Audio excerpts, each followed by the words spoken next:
ఈయన సవాల్ చేసిండు, ఆయన ప్రతి సవాల్ చేసిండు, ఆయన కార్యకర్తలు వచ్చారు, ఈయన కార్యకర్తలు వచ్చారు, ఒక కారుని కింద మీద వేసారు, అయిపోయింది. ఈయనింటికి ఈయన, ఆయన ఇంటికి ఆయన. అసలు ఆడ చర్చ జరగాల్సింది ప్రభుత్వ డిగ్రీ కాలేజ్ భూములు నిజంగానే కబ్జా అయినాయా లేదన్న చర్చ బయటికి రావాలి. వాళ్ళు దీనిని బయటికి తీసుకొచ్చే ప్రయత్నం చేస్తారా? అందుకే మేమేమంటున్నాం అంటే దాని మీద ఎంక్వైరీ చేయండి. ఎవరు కబ్జా చేశారు, ఎవరు ధారాదత్తం చేశారు, తప్పెవరిది, షబ్బీర్ అలీదా లేకపోతే వెంకటరమణారెడ్డిదా, దాని మీద కమిటీ వేయండి, నిజ నిర్ధారణ కమిటీ వేసి తేల్చండి. షబ్బీర్ అలీ తనపై చేసిన ఆరోపణలకు సీఎంఓలోనైనా చర్చకు సిద్ధమని ఎమ్మెల్యే వెంకటరమణారెడ్డి అన్నారు.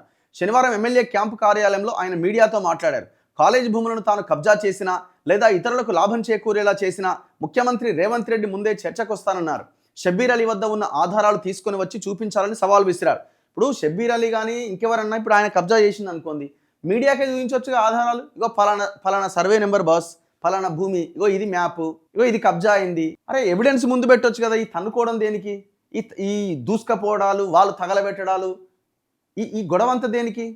కామారెడ్డికి వచ్చేందుకు బీజేపీ నేతల ప్రయత్నం. ఇది ఇట్లుంటే ఇక బీజేపీ ఎమ్మెల్యేలు అక్కడ రాకేష్ రెడ్డి గారు, ఇక్కడ ఈటల రాజేందర్ గారు, ఇంకోరు మళ్ళీ కామారెడ్డికి వెళ్ళడానికి వాళ్ళు బయలుదేరడం, ఆయా నియోజకవర్గాల్లో గొడవ కావడం, చివరికి ఏం తేల్చిరని అడుగుతున్నా ఇటు కాంగ్రెస్ కానీ అటు బీజేపీ కానీ. ఆ ప్రభుత్వ భూములకు సంబంధించిన ఆధారాలు షబ్బీర్ అలీ దగ్గర ఉంటే ఆయన బయట పెట్టాలా. వెంకటరమణారెడ్డి గారు కూడా ఇగో ప్రభుత్వ ఈ డిగ్రీ కాలేజ్ సంబంధించిన వ్యవహారం మొత్తం అసలు ఏంది అన్నది కూడా మీరు ఒక పవర్ పాయింట్ ప్రెజెంటేషన్ ఇవ్వాలి అవసరమైతే. కామారెడ్డి ఎమ్మెల్యే వెంకటరమణారెడ్డి క్యాంపు కార్యాలయంపై కాంగ్రెస్ నేతల దౌర్జన్యాన్ని నిరసిస్తూ బీజేపీ ఎమ్మెల్సీలు కామారెడ్డికి వచ్చేందుకు ప్రయత్నించారు. పోలీసులు వారిని ఎక్కడికక్కడే అడ్డుకొని అరెస్ట్ చేశారు. కామారెడ్డి బయలుదేరిన బీజేపీ రాష్ట్ర అధ్యక్షుడు రామచంద్రరావును హైదరాబాద్లోనే పోలీసులు గృహ నిర్బంధం చేశారు.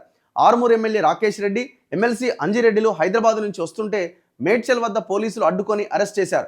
మాజీ ఎమ్మెల్యే ఎండల లక్ష్మీనారాయణ, పలువురు బీజేపీ నాయకులను బిక్కనూరు టోల్ ప్లాజా వద్ద అరెస్ట్ చేసి నిజామాబాద్కు తరలించిరట. కాంగ్రెస్ చర్య దుర్మార్గం, బీజేపీ రాష్ట్ర అధ్యక్షుడు రామచంద్రరావు.